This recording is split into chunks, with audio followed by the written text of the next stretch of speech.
নমস্কার, আপনারা নিশ্চয়ই সুস্থ আছেন, ভালো আছেন। পশ্চিমবঙ্গের শিক্ষক নিয়োগ দুর্নীতি মামলায় রাজ্য সরকারের ফের অস্বস্তি বৃদ্ধি পেল। কলকাতা হাইকোর্ট একটি অত্যন্ত গুরুত্বপূর্ণ রায়ে রাজ্য সরকারের তৈরি করা ১,৬০০টি অতিরিক্ত শূন্যপদ বা সুপার নিউমারি পোস্ট বাতিল বলে ঘোষণা করেছে। উচ্চ প্রাথমিকের কর্মশিক্ষা ও শারীরশিক্ষার শিক্ষক নিয়োগের ক্ষেত্রে এই পদগুলি সৃষ্টি করা হয়েছিল। বিচারপতি বিশ্বজিৎ বসুর এজলাসে এই মামলার শুনানি চলাকালীন আদালত স্পষ্ট জানিয়েছিল যে এই যে অতিরিক্ত শূন্যপদগুলি তৈরি করা হয়েছে তা সম্পূর্ণ অবৈধ। আইনি প্রক্রিয়ার বাইরে গিয়ে এই ধরনের পদ তৈরি করা হয়েছে।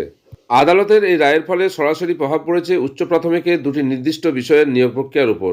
রাজ্য সরকার ২০২২ সালে যে অতিরিক্ত পদগুলি তৈরি করেছিল সেগুলি হলো কর্মশিক্ষা অর্থাৎ ওয়ার্ক এডুকেশনে ৭৫০টি, শারীর শিক্ষা অর্থাৎ ফিজিক্যাল এডুকেশনে ৮৫০টি, মোট পদ ১,৬০০টি। অর্থাৎ এই ১,৬০০টি পদ অবৈধ বলে ঘোষিত হলো। এই মামলার শুনানিকালে বিচারপতি বিশ্বজিৎ বসু বেশ কিছু কড়া পর্যবেক্ষণ করেছেন। ২০১৬ সালের নিয়োগ প্রক্রিয়ার প্যানেলের বৈধ মেয়াদ ২০১৯ সালে শেষ হয়ে গিয়েছিল, কিন্তু রাজ্য সরকার তার ৩ বছর পর অর্থাৎ ২০২২ সালে মন্ত্রিসভার সিদ্ধান্ত অনুযায়ী নতুন করে ১,৬০০টি পদ তৈরি করে। আদালত এই পদক্ষেপকে তীব্র ভর্ৎসনা করে জানিয়েছে যে এই প্যানেলের মেয়াদ শেষ হয়ে যাওয়ার পর সেখান থেকে নিয়োগ করা সংবিধানসম্মত নয়। বিচারপতি এটিকে বর্ণনা করতে গিয়ে বলেন, এটি যেন একটা মৃত প্যানেলকে ইঞ্জেকশন দিয়ে বাঁচিয়ে তোলার বৃথা চেষ্টা।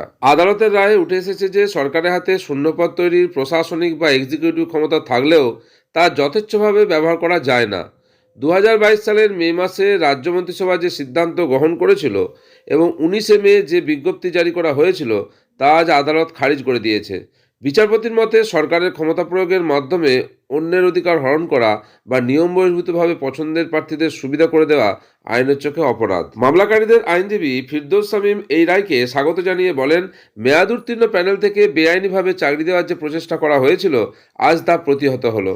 তিনি দাবি করেন, এই তালিকা বাতিল করে নতুন নিয়োগ প্রক্রিয়ার মাধ্যমে যোগ্য এবং বঞ্চিত প্রার্থীদের সুযোগ দেওয়া উচিত।